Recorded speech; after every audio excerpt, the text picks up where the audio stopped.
اللہ تعالیٰ قرآن مجید میں ایک مقام پہ ارشاد فرماتا ہے وما اصابکم من مصیبہ فبما کسبت ایدیکم ویعفو عن کثیر، جو تمہارے اوپر کوئی مصیبت آتی ہے وہ تمہارے ہاتھوں کی کمائی ہے، تمہاری اپنی کرتوتوں کا نتیجہ ہے، اور اللہ تعالیٰ بہت ساری چیزوں سے درگزر فرماتا ہے۔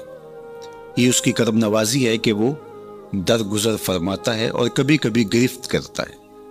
اگر وہ ہر کوتاہی پر گرفت کرنے لگے تو قرآن مجید میں ایک دوسرے مقام پہ ارشاد فرمایا کہ لوگوں کے ظلم کی وجہ سے، بے جا کاموں کی وجہ سے اللہ اگر گرفت کرنے لگے تو زمین کی چھاتی پر ایک چوپایا بھی زندہ نہ بچ پائے۔ تو اللہ جل شانہ اپنے بندوں کو معاف بھی فرماتا ہے اور ان کی گرفت بھی کرتا ہے۔ پچھلی امتیں جب گناہوں میں مبتلا ہوتی تو ان کو تنبیہات کی جاتی، ان کو سمجھایا جاتا انبیاء علیہم السلام کے ذریعے سے، اور انہیں چھوٹے عذاب کے جھٹکے دے کر کے تنبیہ کی جاتی۔ لیکن جب وہ قومیں نہ سنبھلتی تو اللہ تعالیٰ جل شانہ ان کے اوپر عذاب استیصال نازل کرتا۔ عذاب استیصال یہ ہے کہ وہ قومیں وجود سے مٹا دی جاتی۔ اس امت پر اگرچہ یہ کتنے بڑے جرم ہی کیوں نہ کریں، ان پر عذاب استیصال نہیں آئے گا۔ اللہ کے محبوب صلی اللہ علیہ وآلہ وسلم کا پاکیزہ وجود اور حضور کی رحمت کی تنی ہوئی چادر ہمارے لیے بچاؤ کی ضامن بن جاتی ہے، اور ہم اللہ تعالیٰ کی طرف سے آنے والے عذابوں سے بچ جاتے ہیں۔ کفار مکہ نے باقاعدہ مطالبہ کیا، اے اللہ اگر تیرا یہ رسول سچا ہے فَأَمْطِرْ عَلَيْنَا حِجَارَةً مِّنَ السَّمَاءِ، تو آسمان سے ہمارے اوپر پتھر نازل کر۔ تو حضور صلی اللہ علیہ وآلہ وسلم کے رب نے کیا جواب دیا؟ وَمَا كَانَ اللَّهُ لِيُعَذِّبَهُمْ وَأَنْتَ فِيهِمْ، محبوب اللہ کی یہ شان نہیں ہے کہ تو ان کے اندر رہتا ہو اور میں ان پر عذاب نازل کروں۔ حالانکہ پچھلی امتوں پر عذاب نازل ہوا اور یہ امت خود عذاب مانگ رہی ہے۔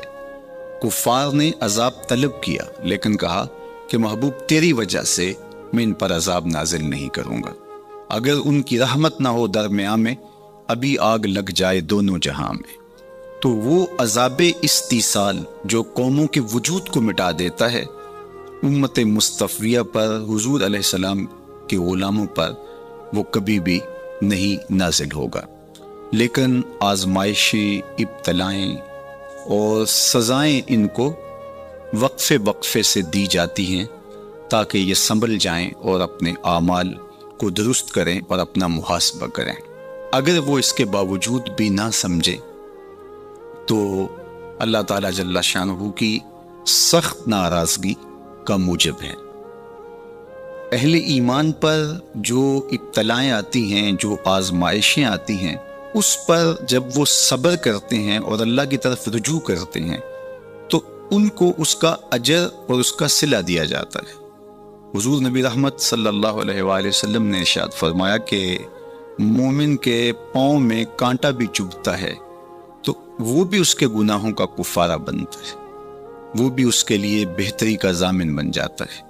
تو جو وبائیں آتی ہیں، تکلیفیں آتی ہیں، تو وہ اس کے لیے بہتری کی ضامن ہوتی ہیں۔ اسی لیے تو وباؤں سے جو اللہ پر یقین رکھتے ہوئے انتقال کرتے ہیں وہ شہید کے زمرے میں آتے ہیں۔ کتنا بڑا درجہ ہے شہادت کا، لیکن ان کو یہ نصیب ہوتا ہے۔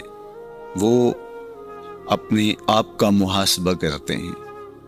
کیسے ہمیں پتہ چلے کہ جو مصیبت ہمارے اوپر آئی ہے وہ سزا ہے یا ابتلا ہے؟ تو علماء نے کہا کہ جو وبا، جو مصیبت، جو تکلیف تمہیں پہنچتی ہے اس پر اگر تمہیں اللہ کی طرف رجوع نصیب ہوتا ہے تو وہ ابتلا ہے، اس سے تمہارے درجے بلند ہوں گے، تمہارے گناہ مٹیں گے۔ اور اگر ان آزمائشوں، ان امتحانات اور ان وباؤں کے باوجود بھی تمہارا اللہ کی طرف رجوع نہیں ہوتا اور تم اسی طرح اپنی زندگی کو گزارتے ہو جس طرح اس سے قبل گزارتے ہو تو وہ تمہارے لیے سزا ہے۔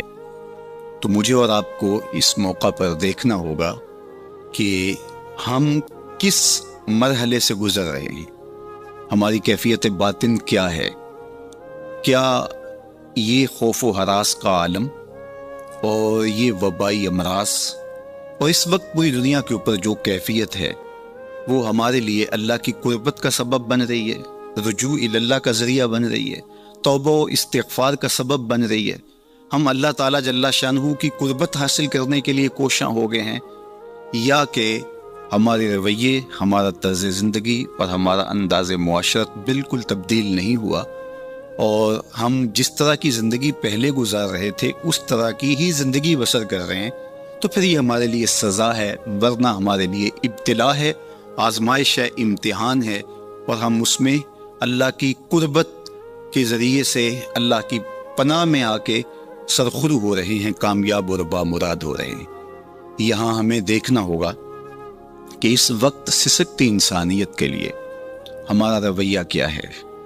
کیا ہم نے اشیاء خورد و نوش سے لے کر کے ضروری ادویات تک اور انسانی ضرورت کے لیے اس وبا سے بچنے کے لیے جو ماسک پہنا جاتا ہے اس کو حصول زر کا ذریعہ بنایا، یا کہ ہم انسانیت کی خدمت کے لیے اس وقت میدان عمل میں موجود ہیں؟ تو ہم اپنے عمل سے، اپنے رویے سے اپنے آپ کو جج کر سکتے ہیں، اپنے آپ کو دیکھ سکتے ہیں۔ اقبال نے کہا تھا اپنے دل سے پوچھ، ملا سے نہ پوچھ۔ تو ہمیں اپنے اندر سے فتویٰ ملتا ہے ہم کس جگہ پہ کھڑے ہیں، تو ہمیں اس حوالے سے اپنے آپ کو دیکھنا چاہیے۔ اللہ تعالیٰ جل شانہ نے ہمیں اس ابتلا میں، اس آزمائش میں مبتلا کیا ہے، تو اس میں اس کی حکمت بالغہ کیا ہے ہم نہیں جانتے، لیکن ہم اس کی طرف ہی رجوع کر کے، اس کے حضور عجز کر کے، اپنے گناہوں کی معافی مانگتے ہوئے کثرت استغفار کے ذریعے سے اس میں کامیاب اور سرخرو ہونے کی کوشش کریں۔ اللہ جل شانہ کے محبوب علیہ السلام نے ہمیں مشکلات سے صبر کے دامن کو تھام کر گزرنے کی تلقین کی ہے، اور صبر اجر کا ضامن بنتا ہے، اور اگر بے صبری کے ذریعے سے اور واویلے کے ذریعے سے ہم وقت گزارتے ہیں تو تکلیف تو اس سے کم نہیں ہوتی، لیکن اجر برباد کر بیٹھتے ہیں۔ ہمیں ایسی مشکل گھڑیوں میں صدقہ و خیرات کے ذریعے سے اللہ کی قربت اختیار کرنے کا حکم دیا گیا۔ فرمایا گیا داؤ مرداکم بالصدقہ، اپنے مریضوں کا علاج صدقے سے کرو، تمہارے امراض کا علاج صدقے میں چھپا ہوا ہے۔ جب تم صدقہ کرتے ہو تو مشکلیں ٹلتی ہیں، تکلیفیں دور ہوتی ہیں، اور پھر تضرع کے ساتھ، زاری کے ساتھ، دعاؤں کے ساتھ، التجاؤں کے ساتھ اللہ کے حضور پیش ہو جاؤ۔ تم امتحان گاہ میں کھڑے ہو، وَاسْتَقْبِلُوا امواج البلا بالدعاء والتضرع، فرمایا کہ بلاؤں اور آزمائشوں کی موجیں جب تمہاری طرف بڑھ رہی ہوں تو تم تضرع اور زاری کے ساتھ اللہ کی مدد اور اللہ کی پناہ لے لو، اور جب تم اس کی پناہ میں آ جاؤ گے تو پھر تکلیفیں تمہارا کچھ نہیں بگاڑ سکتی، تمہارے درجے بلند ہوں گے اور تمہاری خطاؤں سے اللہ درگزر فرمائے گا، اور تمہارے لیے راحتوں کے، کرم نوازیوں کے در کشادہ ہوں گے۔ اللہ جل شانہ کی بارگاہ میں ہم دعا بھی کریں، کثرت کے ساتھ استغفار بھی طلب کریں، چونکہ استغفار ہمارے لیے تریاق کا درجہ رکھتا ہے، بالخصوص جب ہم ان حالات میں ہیں۔ حضرت سیدنا عمر رضی اللہ تعالی عنہ فرماتے ہیں لو نزلت صاعقۃ من السماء ما اصابت مستغفرا، آسمان سے کڑکتی ہوئی بجلیاں بھی نازل ہوں تو جو استغفار کر رہا ہوگا وہ ان سے محفوظ رہے گا۔ تو استغفار کرنے والا اللہ جل شانہ کی پناہ میں آ جاتا ہے، اس کی حفاظت کے حصار میں آ جاتا ہے۔ حضرت امام شافعی علیہ رحمہ فرماتے ہیں کہ میری زندگی کا نچوڑ، میں نے جو دین پڑھا ہے، دین سمجھا ہے، تو اس کا خلاصہ یہ ہے کہ ما رأیت انفع للوباء من التسبیح، وباؤں اور ابتلاؤں کے اندر تسبیح سے بہتر میں نے کوئی وظیفہ نہیں پایا ہے۔ تو جب آپ اللہ کی تسبیح بولتے ہیں، اس کی پاکی بولتے ہیں، تو آپ اللہ کی رحمتوں کے حصار میں آ جاتے ہیں، اس کی پناہ میں آ جاتے ہیں۔ تو اللہ تعالیٰ جل شانہ آپ سے مصیبتوں کو اٹھا لیتا ہے، تکلیفوں کو اٹھا لیتا ہے۔ تو استغفار طلب کیجئے، اللہ کی تسبیح بولیے، اور قرآن مجید کی کثرت کے ساتھ تلاوت کیجئے۔ آج جب کہ فرصت کے لمحے ہمارے ہاتھ آ ہی گئے ہیں اور ہم کسی وجہ سے گھروں میں بیٹھ ہی گئے ہیں، تو اس موقع پر ہمیں کتاب اللہ کے ساتھ جڑنا چاہیے۔ کتاب اللہ کے ساتھ ہمارا تعلق جتنا مضبوط ہوگا، اللہ پر یقین اتنا ہی پختہ سے پختہ تر ہوتا چلا جائے گا۔ لیکن آج اگر سویر سے لے کر شام تک اور شام سے لے کر سویر تک ہم اپنا وقت یوں ہی برباد کر رہے ہوں اور ہمیں قرآن مجید کھول کر کے پڑھنے کی توفیق بھی میسر نہ آئے، تو پھر اس کا مطلب یہ ہے کہ ہم اس سزا کو کاٹ رہے ہیں، اس ابتلا سے اللہ کی قربت حاصل نہیں کر رہے۔ تو قرآن مجید کی تلاوت ہمیں اللہ کی قربت دیتی ہے، بلکہ ایک روایت میں آیا کہ جو شخص قرآن مجید کی تلاوت میں مشغول رہا اور اس مشغولیت کی وجہ سے اس کو دعا مانگنے کا موقع بھی نہ مل سکا، اللہ اس کو دعائیں مانگنے والوں سے زیادہ عطا فرمائے گا، چونکہ وہ اللہ کے کلام کے اندر مصروف ہو گیا۔ تو آج کل فرصت کے لمحات میں ہمیں اپنے بچوں کو بٹھا کر کے بھی ترغیب دینی چاہیے کہ وہ قرآن مجید کی تلاوت کریں، اور خود بھی قرآن مجید کی تلاوت اپنے معمولات میں شامل کرنی چاہیے۔ اور جتنے بھی یہ دن ہمیں میسر ہیں، اپنی روٹین اس حساب سے ہم بنا سکتے ہیں کہ قرآن مجید کے ساتھ ہم جڑ جائیں، اور اس کو اگر مفاہیم و مطالب کے ساتھ پڑھنے کا مزاج ہو، اور روزانہ 1 پارہ یا 2 پارہ اس کے مفاہیم کے ساتھ، اس کے مطالب کے ساتھ اگر پڑھنا نصیب ہو جائے، تو پھر قرآن مجید کے پیغام کو سمجھنے کا ہمیں موقع مل جائے گا۔ چونکہ یہ کتاب ہمارے آقا و مولا حضور ختم المرتبت صلی اللہ علیہ وآلہ وسلم کی وساطت سے ہمارے نام، ہمارے رب کا پیغام ہے، سندیسہ ہے ہمارے رب کا۔ ہمارے رب نے ہمیں کیا کہا ہے ہمیں سمجھنا چاہیے۔ دنیا کے کسی ایسے ملک سے میرے اور آپ کے نام کوئی خط ہو اور اس زبان میں ہو جو زبان میں نہیں جانتا، تو اتنی دیر تک میں چین سے نہیں بیٹھتا، آپ چین سے نہیں بیٹھتے جب تک اس کے مندرجات معلوم نہیں کر لیتے، اس میں خوشی کی خبر ہے یا کوئی غم کا قصہ ہے، یہ خط میرے نام کیا پیغام لے کر آیا ہے۔ تو صاحب یہ قرآن حضور کی معرفت، ہمارے نام، ہمارے رب کا خط ہے۔ تو ہمیں دیکھنا ہوگا کہ اس کتاب نے ہمیں کیا پیغام دیا ہے، اس کتاب کا حکم نامہ ہمارے نام کیا ہے، اور پھر ہم اس کتاب کو اپنی زندگی میں اتار کر کے اپنے شب و روز کے اندر شامل کر کے اس کی تعلیمات کو ایک پاکیزہ اور ستھرے مسلمان بن کے ابھر سکتے ہیں۔ تو اس موقع سے بھرپور فائدہ ہمیں حاصل کرنا چاہیے۔ اس کی تلاوت بھی کریں، خالی تلاوت بھی قرآن مجید کی تمہیں محرومیوں سے نکالے گی۔ حضرت اقبال علیہ رحمہ نے اپنے ایک دوست کو خط لکھا کہ قرآن مجید اگر مفاہیم و مطالب کے ساتھ تمہیں نہیں بھی پڑھنا آتا تو پھر بھی اس کی تلاوت کو معمول زندگی بناؤ، اس لیے کہ ناظرہ قرآن پڑھنے سے بھی قلب کا تعلق حضور کے قلب اطہر سے جڑتا ہے، حضور سے قربت نصیب ہوتی ہے اس کتاب کے پڑھنے سے، اس کی تلاوت کرنے سے، چونکہ یہ حضور کے قلب اطہر پہ نازل ہوا ہے، حضور کے سینہ اقدس پہ نازل ہوا ہے، تو اس سے تعلق حضور کے قلب اطہر کے ساتھ جڑنا ہے۔ اور ہمیں فرمایا گیا کہ راتوں کی تنہائیوں میں اٹھ اٹھ کے قرآن پڑھا کرو اور قرآن پڑھتے ہوئے رویا کرو، اور یہ بھی فرمایا گیا فَإِن لَّمْ تَبْكُوا فَتَبَاكُوا، اور اگر رونا نہ آئے تو رونے کی کوشش کیا کرو، تکلف کے ساتھ اپنے اوپر وہ کیفیت طاری کرو کہ تمہاری آنکھیں آنسوؤں کا خراج دیں اس قرآن کو پڑھتے ہوئے۔ کیا یہ تصور تھوڑا ہے کہ جب تم قرآن پڑھ رہے ہو تو اس خیال میں ہو کہ میں اپنے رب کا کلام پڑھ رہا ہوں؟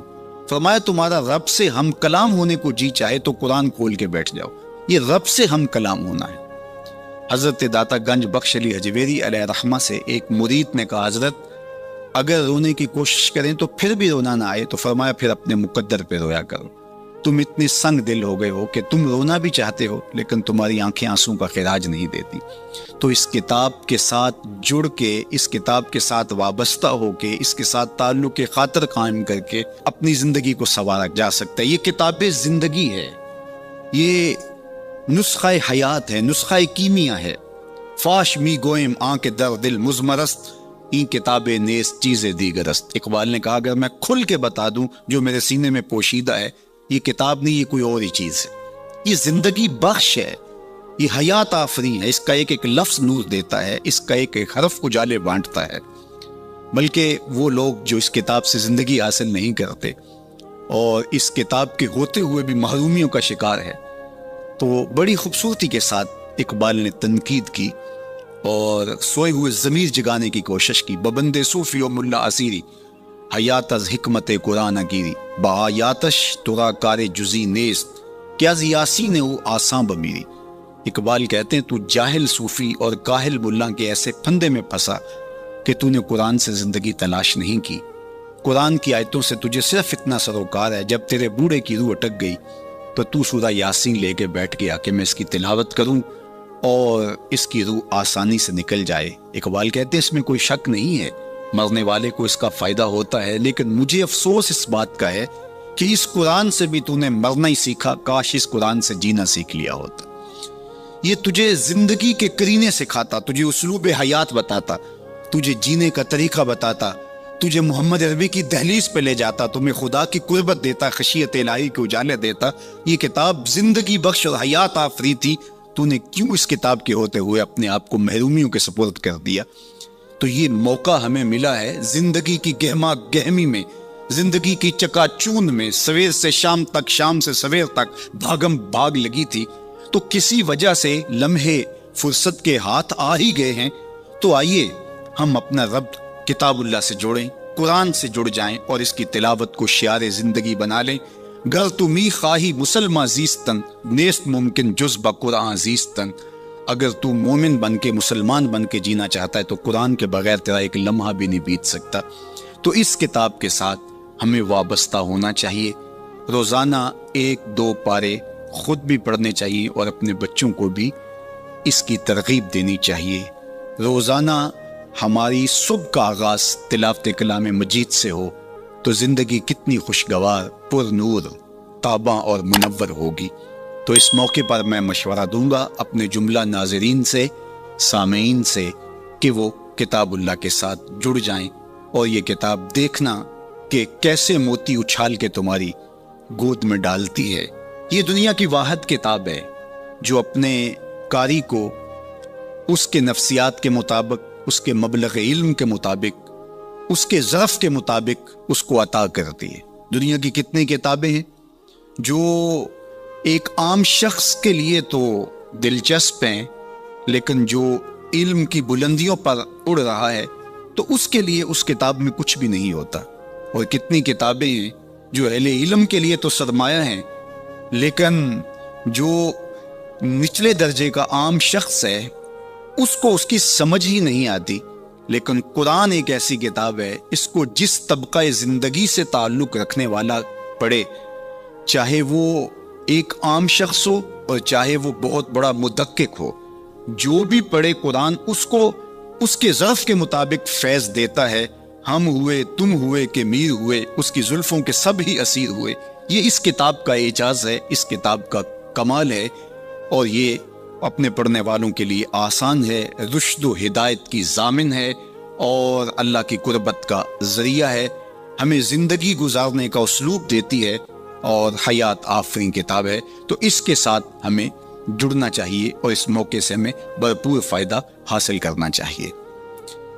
ایک بات میں یہ بھی عرض کرنا چاہوں گا کہ اس موقع پر خاص طور پہ ہمیں تھوڑا سا اپنا محاسبہ کرنے کے لیے بھی وقت مل گیا ہے۔ بھاگ دوڑ کے اندر سویر سے شام تک ہمیں اپنے آپ پر غور کرنے کا موقع نہیں ملا اور مقصد حیات کو سمجھنے کی فرصت نہیں ملی۔ ہم کیوں آئے تھے دنیا پر؟ مقصد زندگی کیا تھا؟ کیا رزق کمانا ہی مقصود حیات تھا؟ چلو حلال ہی صحیح، یہ تو کام چیونٹی بھی کرتی ہے، صبح اپنی بل سے نکلتی ہے، کسی کو ضرر نہیں دیتی، تکلیف نہیں پہنچاتی، حلال رزق جمع کرتی ہے، اور شام تک وہ اس کام میں لگی رہتی ہے۔ موسم برسات کے لیے بھی جمع کرتی ہے، اپنے بچوں کے لیے بھی ضرورت پوری کرتی ہے، کسی کو تکلیف بھی نہیں پہنچاتی۔ اگر یہی وظیفہ حضرت انسان کا ہے تو پھر انسان میں اور حیوانات میں، بہائم، وحوش، طیور میں فرق کیا ہوا؟ یہ اشرف المخلوقات پھر کس بات پہ ہوا؟ تو کیا یہ انسان کے لیے باعث شرف ہے؟ نہیں، انسان کے لیے شرف کا سبب کوئی اور ہے۔ اس نے اپنے مقصد کو سمجھنا تھا، آنے کے مقصود کو جاننا تھا، اور جو اپنے مقصود زندگی کو ہی نہیں سمجھ پایا تو قرآن نے ایک مقام پہ ارشاد فرمایا، من کان فی ہذہ اعمی فہو فی الآخرۃ اعمی، جو اس دنیا میں اندھا رہا کل قیامت کے دن بھی نابینا اٹھایا جائے گا۔ اس سے ان آنکھوں کی بے نوری مراد نہیں ہے، وہ تو حدیث پاک میں آتا ہے جو آنکھوں سے آزمایا گیا، ان دو محبوب چیزوں سے آزمایا گیا، تو اس کو اللہ تعالیٰ اس کے بدلے میں قیامت کے دن اجر دے گا، صلہ دے گا۔ دنیا کے اوپر اگر کسی کو بینائی نہیں دی گئی تو کتنی بڑی آزمائش ہے۔ جہاں اندھیرا ہے، کائنات کی رنگینیاں، خوبصورتیاں، کائنات کا جمال، یہ کیا کچھ ہے کائنات کے اندر، لیکن وہ کچھ نہیں دیکھ پایا۔ اب وہ ایک عجیب اذیت سے تو گزرتا ہے لمحہ لمحہ، تو اس کا صلہ اس کو اس کے بدلے میں آخرت میں دیا جائے گا۔ تو یہ نہیں کہ دنیا کے اوپر نابینا تھا کوئی، ان ظاہری آنکھوں میں روشنی نہیں تھی تو قیامت کے دن بھی نابینا اٹھایا جائے، اس کا کیا قصور؟ اس سے مراد دل کا نابینا ہونا ہے۔ جو اس دنیا میں اندھا رہا، جس کے دل نے اللہ کی معرفت کا نور نہ پایا، جو مقصد زندگی نہ سمجھ پایا، جو مقصد زیست نہ سمجھ پایا، میں دنیا پہ آیا کیوں تھا، وہ کیا خوب کہا تھا اکبر الہآبادی نے، کیا بتائیں احباب کیا کار نمایاں کر گئے، بی اے کیا، نوکر ہوئے، پینشن ملی اور مر گئے۔ زندگی کا یہ مقصد تو نہیں ہے۔ تو زندگی کسی کام کے لیے ہم اللہ کی معرفت حاصل کریں، اپنی زندگی کے مقصود اور مدعا کو سمجھیں کہ ہم کیوں تخلیق کیے گئے، اور ہمیں فہم و فراست اور عقل و خرد سے کیوں نوازا گیا۔ تو وہ مقصد اگر ہم نے نہیں پایا تو اس موقع پہ ہمیں اپنا محاسبہ کر کے غور کرنا ہوگا اور اپنی زندگی کی راہوں کو درست کرنا ہوگا۔ اللہ کے حضور رجوع کریں، سچی توبہ کریں۔ آج یہ تھوڑے سے حالات دیگر گم ہوئے اور موت آنکھوں کے سامنے رقص کرتی ہوئی نظر آئی۔ ابھی تو ہم نے سوشل میڈیا پہ مختلف لوگوں کی موت کے رقص کو دیکھا، ہم نے الیکٹرانک میڈیا کے اوپر مختلف ممالک کی خبریں دیکھیں اور دل لرزنے لگے۔ اور جب اپنی آنکھوں کے سامنے ان لوگوں نے یہ مناظر دیکھے ہوں گے تو کیا عالم ان کا ہوگا، اور کیا کیفیت ان پر بیتی ہوگی، اور کس کرب سے، کس اذیت سے وہ گزرے ہوں گے۔ اور ہزاروں انسانوں میں سے کوئی ایک شخص آغوش موت میں اترا، اور اس کی سسکیاں اور آخری لمحے، اس کی تڑپ اور اس کی بے چینیاں اور اس کے خاندان کی محرومیاں اور ان کی آنکھوں سے برستے ہوئے آنسو دل لرزا دیتے ہیں۔ تو ذرا 2 لمحوں کے لیے تصور کر لیجئے کہ اربوں انسان ہیں، تو چند ہزار لوگ آغوش موت میں اترے تو ہمارا وجود لرزنے لگا، تو وہ لمحہ کتنا دردناک ہوگا جب یہ زمین بھی لپیٹی جا رہی ہوگی، جب آسمان بھی لپیٹا جا رہا ہوگا، اور ہر ذی روح اس دنیا سے رخصت ہو رہا ہوگا، اور خوف قیامت اور قیامت کا وہ زلزلہ، وہ جھٹکا، اپنے اطراف میں دائیں بائیں آگے پیچھے لاشیں گرتی نظر آئیں گی، اور پھر جسموں کے پرزے اڑتے ہوئے دکھائی دیں گے۔ اذا زلزلت الارض زلزالها واخرجت الارض اثقالها وقال الانسان ما لها یومئذ تحدث اخبارها۔ وہ داروگیر کے لمحے، وہ ایک خوفناک چنگھاڑ اور چیخ، وہ اتنا دردناک لمحہ ہوگا کہ ہول قیامت سے پیدا ہوتے ہوئے بچے کے بال سفید ہو جائیں گے۔ وہ اتنا دردناک لمحہ ہوگا۔ تو وہ لمحہ بھی آنے والا ہے، اور ہم سب لوگ آغوش موت میں اترنے والے ہیں۔ اگر اس وبا سے میں اور آپ بچ کے نکل بھی جاتے ہیں تو کیا موت سے ہم بچ پائیں گے؟ تو یہ ہمارے لیے ایک جھنجھوڑنے کا لمحہ ہے، ہمیں تنبیہ کی جا رہی ہے، یہ تازیانہ عبرت ہے ہمارے لیے، اور ہم اپنی آخرت کی بہتری کے لیے کوشش کر لیں اور دیکھیں کہ یہ لمحات زندگی کے اور یہ گھڑیاں جو آج ہمیں میسر ہیں، ایک وقت آئے گا یہ بھی میسر نہیں ہوں گے، اور اگر آج ہم نے عبرت حاصل نہ کی تو پھر سوائے ہاتھ ملنے کے کچھ نہیں ہوگا۔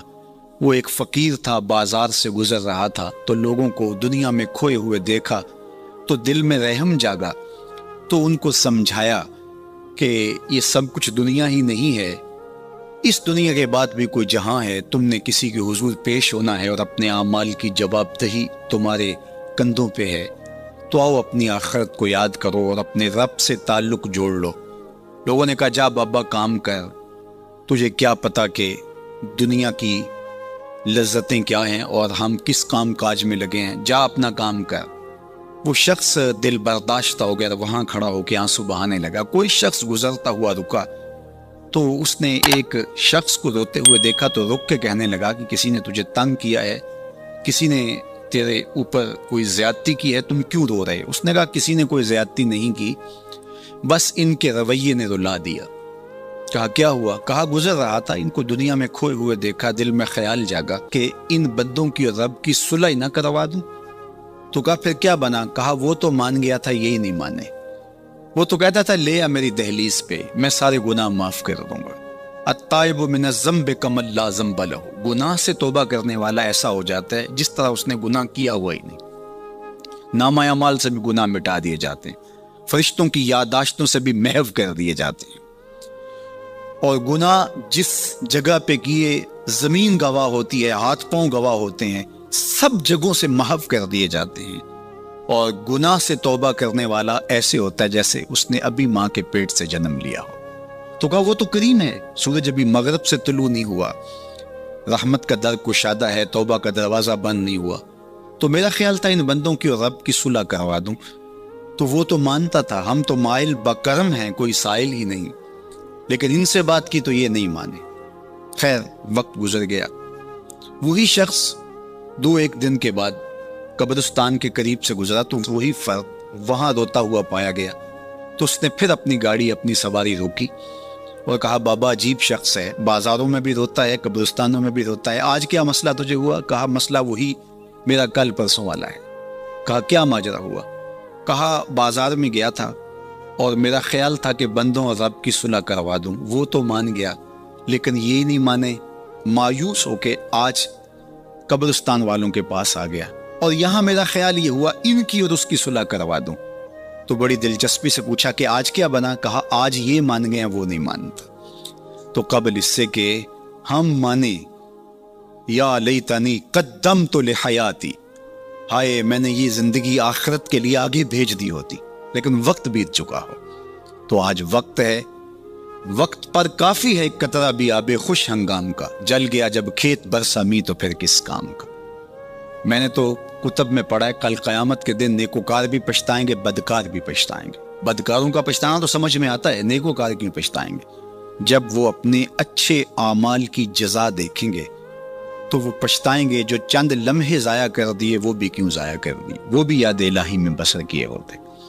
اور جنہوں نے اپنی زندگی گناہوں میں گزار دی، خواہشات نفس میں گزار دی، آرزوؤں اور تمناؤں میں بسر کر دی، دو دنی چار کے چکر میں پڑے رہے، دولت کے انبار لگ گئے، پھر بھی نفس رجا نہیں ہے، اندر کی خواہشات تشنا کی تشنا ہی رہی، پھر بھی سیرابی نہیں ہوئی، کوزائے چشم حریصاں پر نہ شد، تا صدف کانے نہ شد پر در نہ شد۔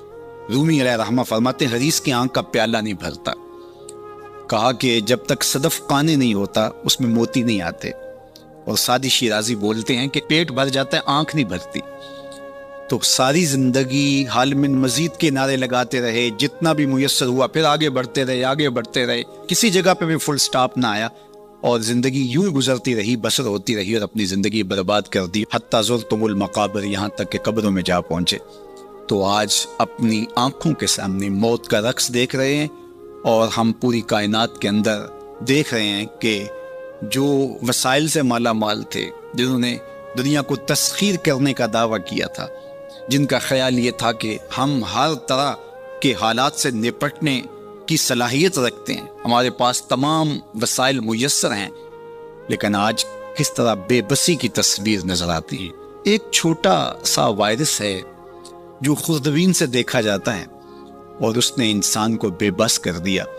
تو انسان کو سمجھنا چاہیے کہ اللہ کی طاقت کتنی ہے۔ ایک تو قیامت کے دن جب لوگ آغوش موت میں ہوں گے اور بڑے بڑے متکبرین، سرکش، متمردین، بادشاہ، شہنشاہ، کج کلا آغوش موت میں ہوں گے، تو اللہ تعالیٰ فرمائے گا آج کس کی بادشاہی ہے؟ تو کوئی نہیں بول سکے گا۔ اللہ فرمائے گا انا الملک، میں بادشاہ ہوں۔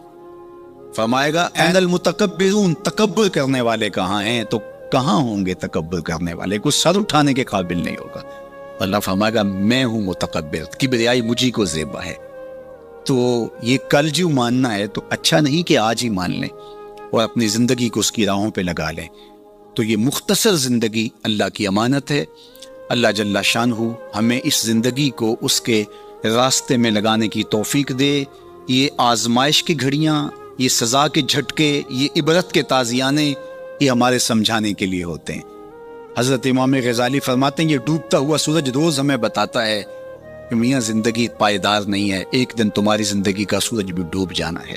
یہ پھیلی ہوئی قبریں، یہ جوانی سے بڑھاپے کی طرف بڑھتے ہوئے لوگ، یہ اٹھتے ہوئے جنازے، یہ سب کچھ تمہیں بتاتے ہیں تم سمجھو اور اپنی زندگی کو خیر کی راہوں پر ڈال لو۔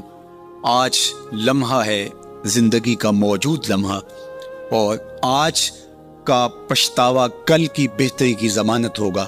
کل کا پچھتاوا سوائے حسرت بڑھانے کے اور کچھ نہیں ہوگا۔ اللہ مجھے آپ کو زندگی کی اچھائیاں نصیب فرمائے۔ اج سا بھی نے کھلے راہ بھی نے، انج ٹوک انوکھڑے ٹوک دے نہیں، ٹر پویں تے پینڈے مک جاندے، گھر بیٹھیاں فاصلے مک دے نہیں۔ تو آج ایک ایک قدم بھی چلیں گے تو منزل تک پہنچ جائیں گے، لیکن کل یہ قدم شل ہو جائیں گے، یہ زبان بولنے سے بند ہو جائے گی۔ یہ دارالعمل ہے، وہ دارالجزا ہے، پھر دارالجزا میں عمل نہیں ہوگا، پھر پچھتاوا، پھر ڈاڈا پچھتاوا، سخت پچھتاوا، حسرت پہ حسرت، دکھ، اذیت۔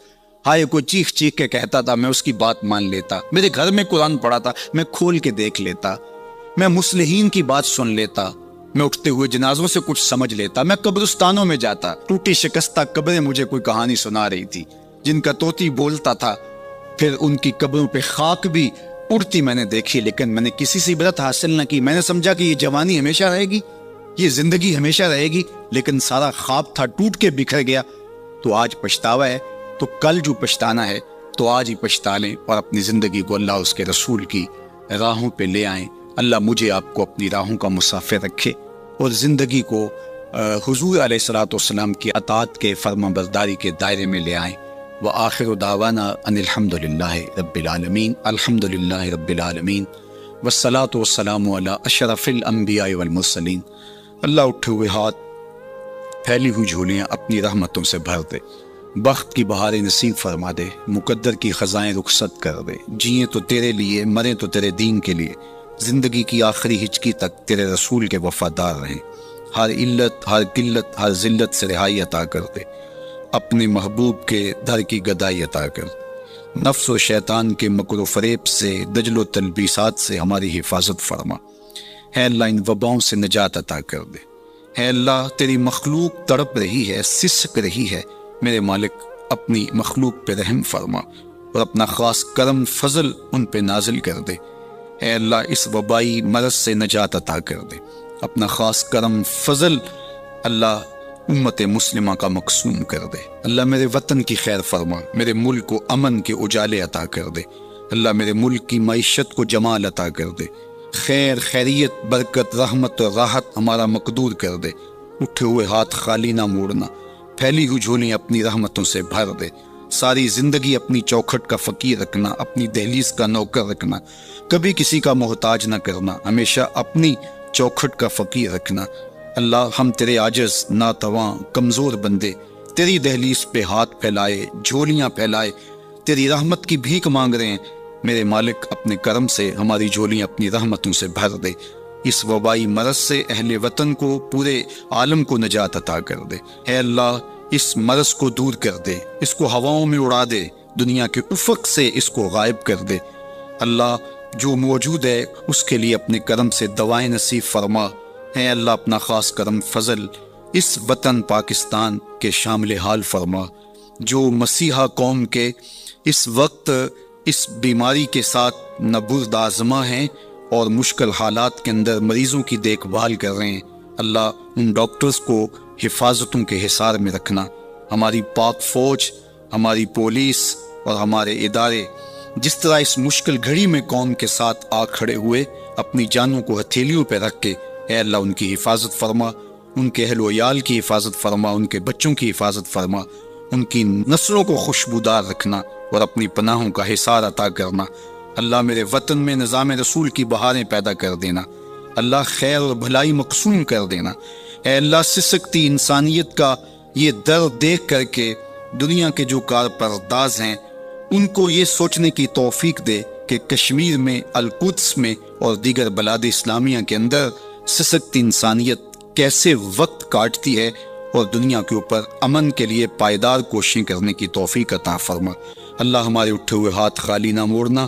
جملہ ناظرین کی جتنی دعائیں ہیں اللہ اپنے کرم سے مستجاب فرمانا، بے اولادوں کی جھولیاں اولاد سے بھر دینا، دکھیوں کے دکھ دور فرمانا، پریشان حالوں کی پریشانیاں دور فرمانا، بیماروں کو شفا عطا کر دینا، بے اولادوں کی گودیاں اولاد سے ہری کر دینا، انہیں اولاد نرینہ بھی بخشنا، اولاد مادینہ بھی بخشنا، اور ان پر اپنی خاص رحمات کا نزول کر دے۔ وصلی اللہ تعالی علی النبی الامین وعلی آلہ واصحابہ اجمعین۔